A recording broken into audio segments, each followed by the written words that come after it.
오늘은 전지하신 하나님, 모든 것을 다 아시는 하나님, 그런 뜻이죠. 그런 제목으로 말씀을 나누겠습니다. 우리는 보통 이제 하나님에 대해서 고백할 때 전지전능하신 분이다, 제일 많이 고백하는 고백이 그렇습니다. 전지전능하신 분, 전능하신 분일 뿐만 아니라 전지하신 분이다. 다시 말해 모든 것을 다 아시는 분이다, 그런 뜻이죠. 오늘 본문에도요, 하나님을 그렇게 찬양하고 있죠. 그가 별들의 수요를 세시고 그것들을 다 이름대로 부르시는도다. 우리 주는 위대하심의 능력이 많으시며 그 지혜가 무궁하시도다, 그랬습니다. 그러니까 하나님의 지혜와 지식이 얼마나 놀랍고 광대한지 별들의 수요를 다 샌다. 하늘에 있는 그 수많은 별, 우리 눈에 보이는 것만 해도 셀 수가 없는데 그렇지 않은 것들은 그보다 훨씬 더 많고, 그 모든 수요를 다 세시고 그것들의 이름을 부르신다 그랬습니다. 그 별의 수요를 세시는 것도 정말 놀라울 따름인데, 그 이름을 다 부르신다 그랬는데, 이름을 부른다라는 것은 어떤 뜻이냐면요, 그 별이 어떤 별인지 그 별의 정체, 그 별에 관한 모든 정보를 속속이 다 아신다. 하늘에 떠 있는 그 모든 별들의 정보를 속속이 다 아신다, 그런 거죠. 그러니 그의 지혜가 무궁할 따름입니다, 그렇게 고백합니다. 하나님의 지혜는 그 깊이와 너비를 다 헤아릴 수 없는 그런 지혜이고 또 지식이라, 그런 고백입니다. 그런 하나님의 탁월하고 놀라운 지혜와 이 지식, 그것이 하나님의 어떤 일에 반영이 되었을까요? 가장 우선적으로는 하나님의 창조, 하나님의 탁월한 지혜와 지식은 그분의 창조 사역에 당연히 반영이 되었겠죠. 이사야 40장에 이렇게 고백을 합니다.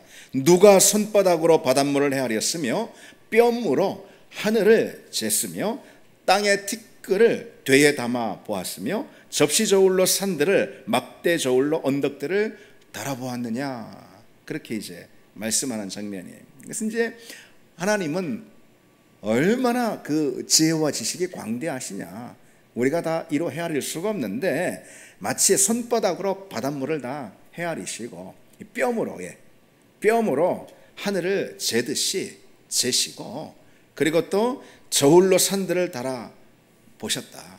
그러한 지혜와 지식으로 하늘과 땅을 다 창조하신 분이 하나님이다. 그리고 그러한 지혜와 지식으로 당신이 창조하신 우주 만물 가운데 질서와 법칙을 부여하신 분이 하나님이다. 그런 고백 아니겠습니까?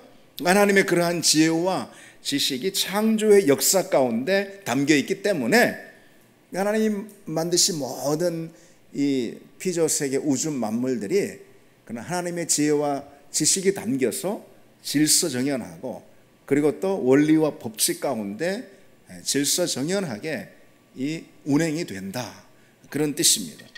갑자기 달이 땅에 떨어지지 않는 이유가 거기에 있는 것이고요, 느닷없이 하늘의 태양이 사라지지 않는 이유가 다 거기에 있습니다. 하나님 모든 것을 다 아시고 다 계산하시고 한 점의 오류도 틀림이 없이 다 모든 세상의 질서를 이렇게 운영하시고 있다라는 그런 얘기죠.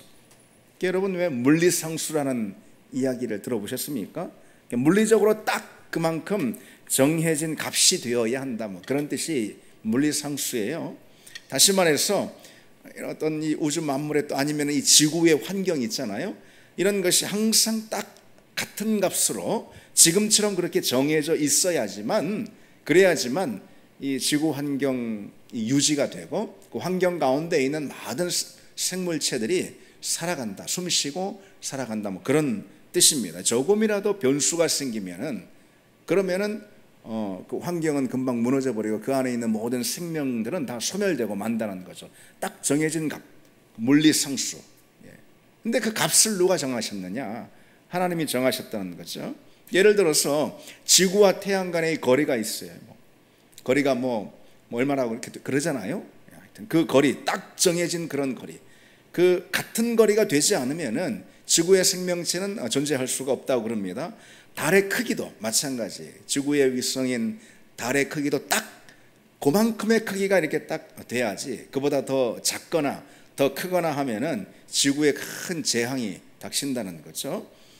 뿐만 아니라 지구의 크기도 역시 마찬가지예요. 가장 적절한 값으로 하나님이 딱 그렇게 지구의 크기를 만드신 거예요. 그러지 않으면은 이 대재난이 일어날 수 있습니다. 예를 들어서 이 지구의 중력값이 그보다 더 작아지거나 더 많아지거나, 만약에 지구가 더 작으면은 중력이 더 작아지지 않겠어요? 그렇죠?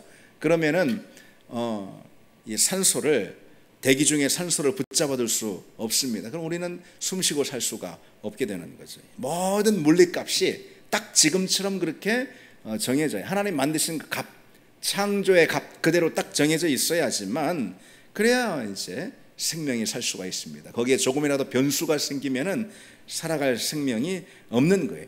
다 그 값을, 태양과 지구의 거리, 그리고 지구가 뭐 이렇게 자전축을 중심으로 15도인가 뭐 기울어져 있다고 그러는데 딱 그만큼, 그리고 지구가 딱 그 속도로 자전을 해야 됩니다. 조금만 더 빨리 자전을 하면은 우리는 다 중력을 벗어나서 하늘로 튕겨쳐 나가겠죠. 어쨌든 그 모든 창조하신 이 하나님의 창조의 값, 세상적으로 봐서는 물리상수, 이게 딱 그만큼이 돼야지만 우리는 이렇게 숨쉬고 살 수 있고, 우리뿐 아니라 모든 지구의 생명체들이 그렇게 다 살 수가 있는 거죠. 그 값을 누가 정하셨느냐? 하나님이. 어떻게 정하셨느냐? 그분은 모든 것을 아시는 분, 전지하신 분이기 때문에 그렇다는 거죠.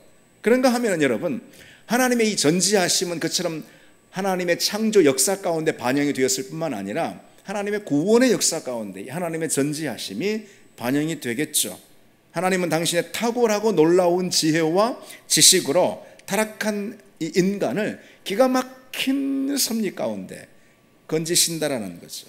그래서 바울은요, 로마서 11장에 보면 이렇게 찬양하는 대목이 있습니다. 33절에 깊도다 하나님의 지혜와 지식의 풍성함이요 그의 판단은 헤아리지 못할 것이며 그의 길은 찾지 못할 것이로다. 이게 하나님의 지혜와 지식이 정말 탁월하다, 풍성하다. 그 지혜와 지식은 우리가 도저히 헤아릴 수도 없습니다라는 그런 이제 탄성인데, 이게 어느 대목에서 이런 탄성이, 이런 고백이 나왔냐면요, 바울이 로마서 11장에 이스라엘의 구원, 그리고 자기 백성이잖아요, 그리고 온 이방 민족들의 구원, 그 하나님의 구원의 섭리와 계획을 이 로마서 11장에 보면은 아주 깊이 있게, 아주 심오한 이 신학을 담아가지고 진술하고 있는 그런 대목이거든요. 그러다가 막판에 마지막에 갑자기 그야말로 붓을 딱 꺾고 이렇게 외치는 거예요. 깊도다 하나님의 지혜와 지식의 풍성함이요 그의 판단은 헤아리지 못할 것이며 그의 길은 찾지 못할 것이로다. 하나님의 구원의 역사는 너무도 놀랍고 신비해서 바울이 아무리 그 구원의 역사와 신비를 깊이 있는 이 신앙과 신학으로 진술하려 해도 다 헤아릴 수가 없다라는 거예요. 그래서 붓을 꺾고 참으로 놀랍도다 그분의 구원의 신비요, 이렇게 찬양을 하는 그런 대목입니다. 우리의 이성으로, 우리의 지혜로는 결코 하나님이 행하시는 그 구원의 과정, 그 구원의 사건과 역사, 내 자신을 향한 구원뿐 아니라 온 우주, 온 이 땅의 백성들을 향한 하나님의 그 구원이 있죠. 그렇죠? 그것을 우리는 결코 우리 이성으로는 다 꿰뚫어 알 수가 없다 이 말입니다. 그래서 그저 찬양으로만 반응할 뿐인 거예요. 하나님이 어찌 나를 구원하셨는가? 그 우리가 책으로다가 쓰면은 그 신비를 다 벗겨낼 수 있을까요? 하나님 이 땅을 향한 그 구원이 어찌 참 놀라운가? 그것을 우리가 백과사전으로 다 기록하면은 그 하나님의 구원의 이 과정을 다 그대로 빠짐없이 요약하고 또 진술할 수 있을까? 그렇지 않다라는 거예요. 너무 놀랍고 우리 이성을, 우리 생각을 뛰어넘는다. 하나님의 그 구원의 섭리와 신비는 바로 그렇다 이거죠. 그래서 누가 구원을 받는지, 누가 구원에서 배제되는지, 왜 그는 구원을 받는지, 왜 저 사람은 버림을 받는지, 왜 각자에게 구원의 역사가 시작이 되고 어떻게 시작이 되고 어떻게 진행이 되고 어떻게 막을 내리는지, 하나님의 구원 역사의 이 대단원은 어떻게 막을 내리는지 우리는 헤아려 알 수가 없다는 것입니다. 그래서 함부로 우리가 판단하며 하나님의 구원은 뭐 이렇쿵 저렇쿵, 나에 대한 것이든 누구에 관한 것이든 그렇게 함부로 판단해 말할 수가 없다는, 우리가 절대로 우리 지혜로 알 수가 없습니다. 다만 우리는 깊도다 하나님의 지혜와 지식이요, 이렇게 하나님의 구원의 사건을 보고 반응할 뿐이라는 것이죠. 그처럼 여러분, 하나님이 행하시는 창조의 역사나 아니면 구원의 섭리, 그리고 그분이 행하시는 모든 일들 다 마찬가지예요. 그것은 우리의 이성으로 다 헤아릴 수가 없는 것이죠. 그것을 알겠다고 하는 것, 하나님의 창조의 역사를 다 벗겨보겠다, 하나님의 구원의 사건들을 내가 내 지식으로 다 한번 알아보겠다, 이것은요 마치 옹알이도 못하는 1살짜리 아기가 가장 심오한 철학을 듣겠다고 하는 것과 같은 것이고요, 2살도 안 된 아기가 미적분을 풀겠다고 달려드는 것과, 미적분이 뭔지 아십니까? 예. 저도 모르는데 우리 애들이 학교를 다니다 보니까 어려운 수학만 하는 것입니다. 옹알이도 못하는 애가 미적분을 풀겠다고 달려드는 것과 같다는 것이죠. 한 번은 그 4세기 유명한 신학자 어거스틴, 이름 여러분 아시잖아요. 어거스틴이 해변을 걸리면서 신론이라는 기독교 신학의 파트 중에서 신론이라는 게 있어요. 그러니까 하나님에 관한 교리인 거예요. 신론은 하나님에 관한 교리를 놓고 고심하고 있었어요. 그러던 중에 한 소년이 조개 껍질로다가 바닷물을 열심히 퍼가지고 자기가 만든 모래구멍에 자꾸 이제 넣는 것을 보게 된 거예요. 막 열중하고 있는 그 소년에게 다가가서 이렇게 물었습니다. 꼬마야, 너 뭐 하고 있니? 그러니까 그 소년이 대답하기를, 이 구멍에다가 바다를 옮겨 놓고 있어요, 그렇게 말했다라는 거죠. 그 순간 어거스틴이 불현듯 깨달았습니다. 그래, 내가 지금 하고 있는 짓이 바로 이런 거 아닌가. 내 머릿속으로 하나님은 이런 분이야, 하나님은 이런 일을 행하셨어. 신론, 하나님에 대한 교리를 정립하려고 하고 있는 그 모습이 바로 이 어린아이가 조개껍질로 작은 웅덩이 안에 바닷물을 옮기려고 하는 그런 행위와 다를 것이 무엇이 있냐, 이렇게 깨달았다는 것이죠. 하나님의 무한한 지혜와 지식 앞에서, 그리고 그 지혜와 지식으로 행하시는 그분의 일하심 앞에서 여러분, 우리가 할 수 있는 것은 어떤 판단이나 계산이나 이런 것이 아닙니다. 다만 무엇이죠? 찬양이죠. 감사하는 것이죠. 당신의 지혜는 무궁하며 당신의 지식은 끝이 없습니다. 다 헤아릴 수가 없습니다. 그래서 우리가 하나님이 내게 행하시는 어떤 일들, 하나님 우리 가정 가운데, 우리 교회 가운데, 또 이 땅 가운데 하나님이 일하시는 그 하나님의 경영, 하나님의 일하심을 보고 우리는 무엇인가 생각하고 또 고민하고 또 기도하고 또 요구하고 할 수가 있을 것입니다. 그러나 결국 마침에는 우리 생각을 접고 하나님의 일하심을 내가 다 헤아릴 수가 없습니다. 다만 하나님의 뜻대로 되길 원합니다. 아멘. 다만 하나님의 뜻대로 되길 원합니다. 이 고백을 우리가 해야 하는 것이죠. 왜요? 그 이유가 무엇이죠? 하나님은 전지하신 분입니다. 하나님 모든 것을 아시고 틀림없이 하나님의 그 지식을 가지고 내 인생도 경영하시고 이 땅도 경영하시는 분이기 때문에, 비록 내가 납득이 안 되고 내가 어떤 건 이해가 안 되는 거라 있다 하더라도 그것이 너무나 당연하다. 하나님이 행하시는 일들이 내가 다 납득이 된다. 그건 내가 믿는 하나님이 성경의 하나님이 아닐 가능성이 높아요. 내가 믿는 하나님이 기독교의 하나님이 아닐 가능성이 높을 것이에요. 하나님이 행하시는 일이 내가 다 이해가 돼, 다 납득이 돼. 그건 뭔가 다른 우상을 섬기는 것일 수 있습니다.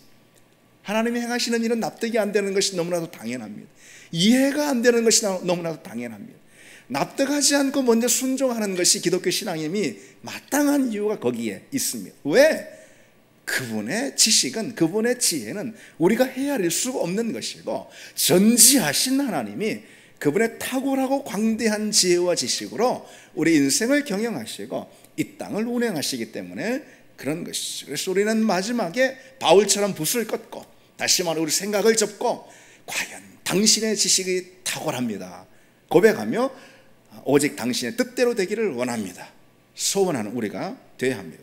여러분, 하나님의 지식은요, 인간의 지식하고는 달라요. 그 성격 자체가 달라요. 똑같이 하나님의 지식이라고 말하고 똑같이 전지하신 하나님 이렇게 말하지만, 사람의 지식 뭐 이렇게 말하지만은 이 지식이라는 단어를 같이 쓰지만 다르다 이거예요. 성질 자체가. 인간의 지식은 한정되어 있습니다. 기껏해야 과거의 한 부분, 그렇죠. 그 기억도 뭐 얼마나 왜곡되어 있는지, 예. 그렇죠. 사실 그대로 기억하는 것이 별로 없어. 어쨌든 과거의 일부분을 우리가 알고 현재 일부분만 알고, 우리가 보는, 우리 눈에, 우리 시야에 비치는 것, 우리에게 정보가 들어오는 그것만 우리는 알지, 현재 모든 것을 우리가 어떻게 다 파악하고 어떻게 다 알겠습니까? 몰라요. 모르는 게 훨씬 더 많아요. 천배 만배 모르는 것이 더 많아요. 그리고 미래는 말 그대로 한 치 앞도 몰라요. 아무것도 몰라요, 미래는. 예. 또한 현재 우리가 알고 있는 어떤 사물에 관한 지식이 있죠. 그렇죠. 만물에 관한 그런 지식이 있죠. 이것은 또 어떻습니까? 온 우주 안에서 그 좁쌀만도 못한 일부의 지식을 우리가 알고 있는 거잖아요. 그렇죠. 그래서 무슨 뭐 물리학자가, 무슨 천문학자가 뭘 별에 대해서 말하고 우주에 대해서 말하고 하는, 예. 얼마나 알고 그렇게 말을 하는 걸까요? 얼마나 알고. 예. 그래서 사실 그런 말이 있습니다. 천문학이라는 것은 인간에게 겸손을 배우게 해준다. 그런 말도 있습니다. 정말 좁쌀보다 못한 일부의 어떤 물리적인 사실, 천문학적인 사실 우리가 아는 거죠. 근데 여러분, 하나님은 어떤 분이십니까? 그걸 일단 만드신 분이니까 전지하신 분이죠. 모든 것을 다 아시고 꿰뚫어 보시는, 통찰하시는 그런 분입니다. 하나님은 전지하시다 그럴 때 인간보다 단지 더 많은 지식이 있는 분이다, 그런 뜻이 아니에요. 인간보다 더 많은 지식이 있다는 것은 그건 AI지, AI가 뭔지 아십니까? 그건 하나님이 아닌 거예요. 인간보다 더 많이, 더 깊이 알고 있는 것이 하나님의 지식이 아니라 이런 거예요. 하나님의 지식은 신적인 지식입니다. 지식의 성질 자체가 다르다 이거예요. 그러기에 하나님의 지식은 그 자체로 온전하고 그분의 지혜는 무한합니다. 다시 말해 우리가 다 파악할 수 없다 이거예요. 따라서 하나님의 지식은 어떤 인간의 지식처럼 배움으로 더해지는 것, 배움으로 깊어지는 그런 종류의 지식이 아닙니다. 신학자 안토니오스 티시우스라는 사람은요, 하나님의 지식에 대해서 이런 설명을 붙입니다. 하나님은 배우시는 것이 없으며 지식에서 발전도 없다. 또한 그 지식에 오류가 없으며 자신에게 어떤 것을 일깨우실 필요가 없는 방식으로 모든 것을 아신다. 이게 뭐 쉽게 말해서 하나님의 지식은 자라거나 늘어나지 않는 거라는 거예요. 지식의 성질 자체가 달라요. 왜? 처음부터 완전하니까. 처음부터 불완전할 때, 처음부터 우리가 조금만 알고, 일부만 알고 있을 때 점점 그 지식이 자라가는 거 아니겠어요? 하나님께는 그런 게 없다라는 거예요. 하나님의 지식에는 전과 후가 없어요. 전에는 몰랐는데 후에는 알게 되었다, 하나님께. 그런 게 없다 이런 말이에요. 하나님의 지식은 모든 시간을 초월하는 영원하고 무궁한 그런 지식입니다. 뿐만 아니라 하나님의 지식은요, 하나님의 전능하심과 필연적으로 연관이 될 수밖에 없어요. 그래서 전지전능하시다 이렇게 말하는 거예요. 이게 무슨 얘기냐면 여러분, 하나님이 아신다라는 것은요, 하나님 뭘 아셔? 하나님이 아신다라는 것은요, 필연 하나님이 만드시고 운영하신다라는 것을 포함하고 있는 말이에요. 그 말이. 다시 말해서요, 여러분, 우주 만물이란 하나님 만드셨잖아요. 이 우주 만물이 존재하는 것보다 하나님의 지식이 반드시 선행할 수밖에 없어요. 이게 무슨 말이냐면요, 우주 만물이 이렇게 있고 모든 온 사물들, 만물들이 다 있고 과거와 현재와 미래가 있고, 그러기에 하나님이 그걸 아신다라고 말할 수 있는 게 아니에요. 하나님의 지식은 그런 종류의 지식이 아니에요. 하나님이 그것에 대한 지식을 가지고 계시기에 우주 만물이 존재하고 과거와 현재와 미래도 존재한다 이런 뜻입니다. 컵이 있잖아요. 먼저 있었어. 근데 그걸 모르는 사람이 이게 컵인 걸 알게 되는 거예요. 우리 인간의 지식은 그런 거예요. 사물이 있었어요. 그래서 그것을 사물을 알아가고 발견하고 깨닫는 그런 것입니다. 근데 하나님의 지식은 그런 게 아니에요. 뭔가 이렇게 있었고 하나님이 그걸 알게 되는 그런 게 아니고, 뭔가 있고 그것이 대상이 하나님께 대상이 되어서 알게 돼. 그런 종류의 지식이 아니에요. 하나님의 지식이 먼저 선행이 돼요. 그러면은 그것이 만들어지는 거예요. 그것이 창조되는 것이고. 그렇지 않겠습니까? 하나님께는 지식이 없었는데, 아는 바가 없었는데 그것이 먼저 있었고, 그래 하나님이 나중에 그걸 대상으로 마주하고 그게 그거구나 이렇게 아는 그런 방식이 아니라는 그런 뜻입니다. 하나님의 전지하심은 하나님의 전능하심을 필연적으로 동반하게 된다. 바로 그런 뜻이에요. 우주 만물이 존재하는 것보다 하나님의 지식이 필연 선행할 수밖에 없다. 여러분 무슨 말씀인지 아시겠죠? 네. 그래서 어거스틴은요, 피조물이 존재하기 때문에 하나님이 그것을 아시는 것이 아니라 하나님이 그 모든 것을 아시기에 그 모든 것이 다 존재하는 거다, 그렇게 말했습니다. 따라서 그 무엇도 하나님의 지식과 독립해서 존재할 수 있는 것이 없어요. 만약 하나님이 모르시는 무엇인가 있다면 이건 말 자체가 이거는 의미가 통하지 않는 말인데, 어쨌든 그렇게 말해 봅시다. 만약 하나님이 모르시는 무엇인가가 있다면 그것은 이미 존재할 수 있는 것이 아니에요. 그렇죠? 그건 존재할 수도 없고 존재하지도 않는 거예요. 그거는 존재하는 모든 것은 하나님의 지식으로부터 벗어날 수 있는 것이 없다. 그게 바로 하나님이 전지하신 분이다라는 그런 말의 의미입니다, 여러분. 따라서 여러분, 왜 이런 말들이 중요하냐면 잘 들어보십시오. 우리가 요즘 노인과 우리가 나누면서 좀 공부하는 것 같은 그런 느낌이 있습니다. 제가 설교를 좀 쉽게 하려고 적용점을 더 많이 좀 다루려고 하는데, 그래도 또 워낙 또 우리가 아는 게 또 없고 말하자면 기초가 부족해가지고 꼭 필요한 이야기들은 제가 이렇게 하는데, 좀 어렵다면 또 왜 유튜브에 설교가 올라가고 그러니까 한 번씩 더 들어보시기 바랍니다. 자, 왜 그게 중요하냐면요, 하나님의 지식이 우주 만물의 존재보다 선행한다. 이게 왜 중요하냐면요, 우리가 존재하는 것, 우리 여기 있잖아요. 이것도 하나님이 우리를 아시기 때문에 내가 여기 있는 거예요. 무슨 얘기인지 아시겠죠? 그렇죠? 하나님이 우리를 아시니까 내가 여기 존재하는 거예요. 생각해 보십시오. 그처럼 우리의 존재가 하나님의 지식에 근거하는 거예요. 그렇죠? 맞죠, 여러분? 그러할진대 우리의 모든 지혜와 지식은 말할 것도 없이 오직 하나님의 지식에 근거할 수밖에 없잖아요. 이해되셨죠? 우리의 존재 자체가 하나님의 지식에 근거할진데, 우리가 뭔가를 안다고 할 때 그 지식은 하나님의 지식에 근거하지 않을 수가 있을까요? 없지. 그렇죠. 우리의 모든 지식은 하나님의 지식에 근거합니다. 따라서 우리가 참된 지식을 가지려면은 어떻게 해야 되겠죠, 여러분?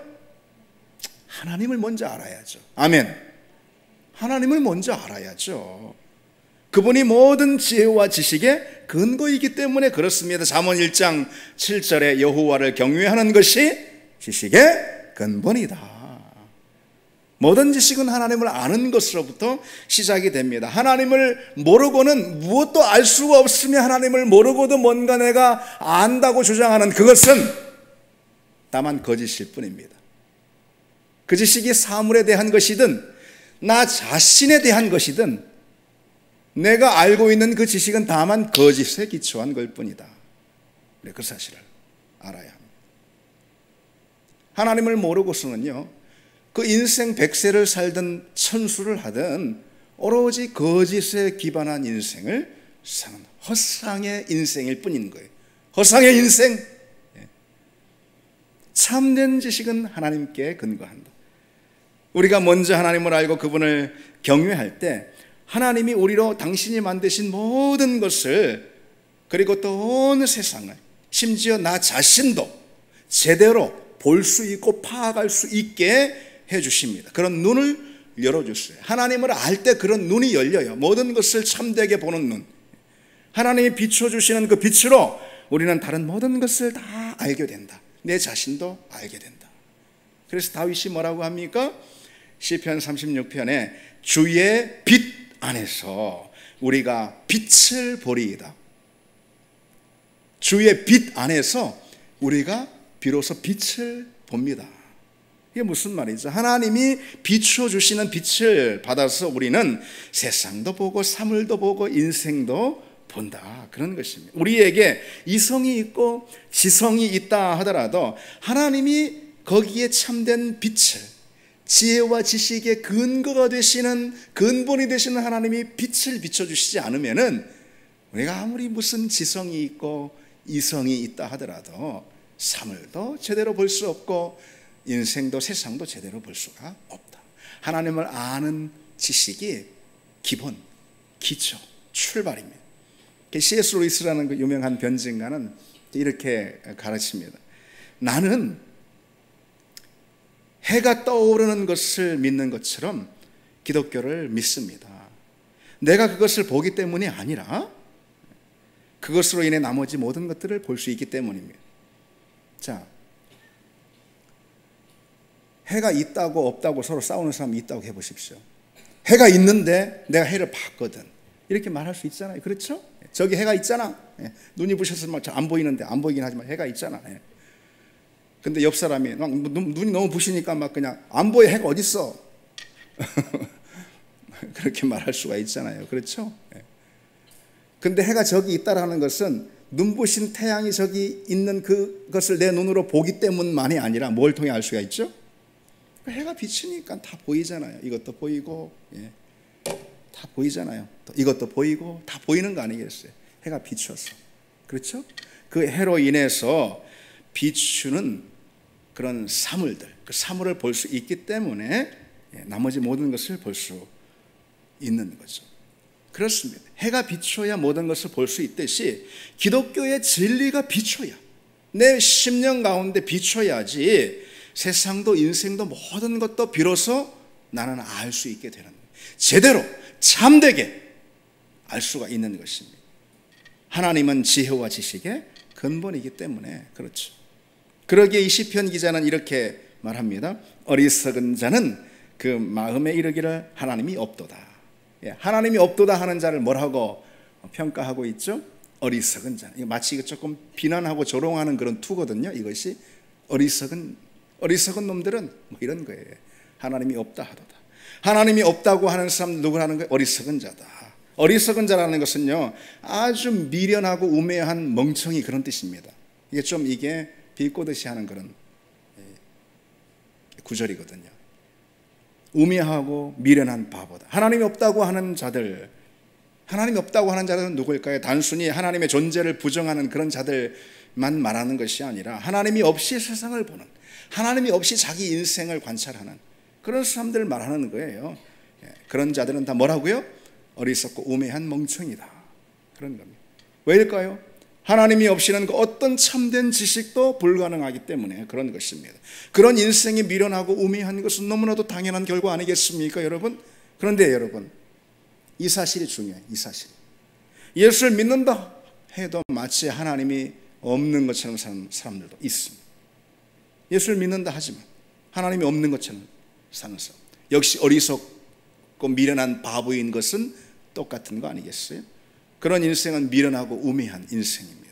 우리는 하나님을 알았어요, 여러분. 아멘. 그렇죠? 하나님을 알았어요. 하나님이 당신을 우리에게 계시해 주셨잖아요. 보여주셨잖아요. 말씀을 통해서. 우리는 하나님을 알았어요. 하나님의 말씀을 통해서 진리가 무엇인지 아는 사람들이에요. 아멘이죠, 여러분? 구원이 무엇인지, 어떤 복이 참된 복인지, 어디에 생명 곧 영생이 있는지 우리는 알게 된 사람들입니다. 그것을 알았기에 참된 지식 안에 있는 사람들이고, 참된 지식을 가진 사람답게 살 수 있는 우리가 되기를 바랍니다. 여러분, 하나님은 전지하신 분이라 했어요. 모든 것을 아시고 통찰하시고 우리가 결코 헤아릴 수도 짐작할 수도 없는 탁월한 지혜와 지식으로 세상을 경영하시고 우리 인생을 다스리시는 분입니다. 우리가 그 지식, 우리 인생의 그 지식에 기반할 때 우리가 무엇을 행하든 하나님을 먼저 알고, 그 뜻을 알고, 그 말씀을 알고, 그 다스림을 알고, 하나님을 알 때, 하나님을 안다라는 것은 그거 아니겠어요? 하나님의 뜻, 하나님의 다스림, 하나님의 진리, 그 말씀을 알 때 우리는 참되게 모든 것을 비로소 알 수 있게 됩니다. 우리는 여러분 하나님이 전지하신 분이다 라고 할 때 어떤 태도를 가져야 할까요? 적용하는 것 세 가지만 간단히 여러분들에게 말씀드리겠습니다.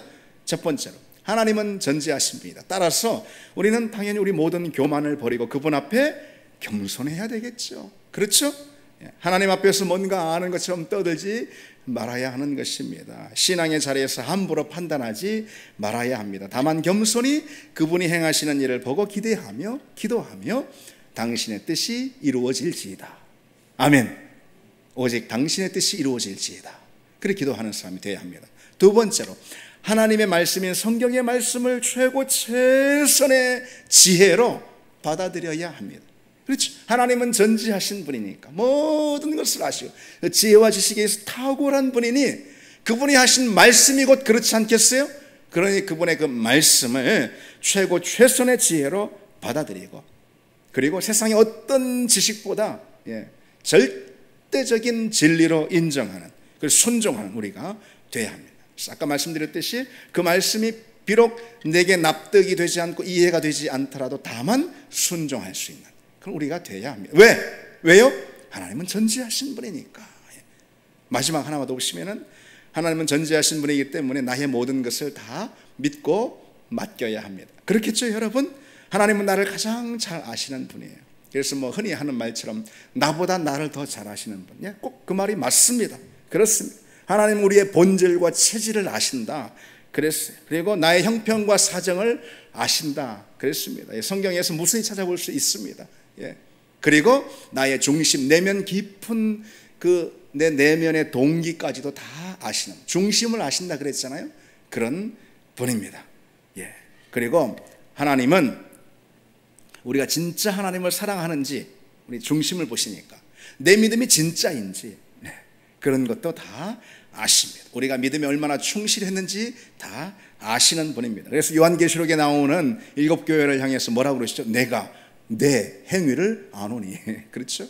내가 내 행위를 아노니.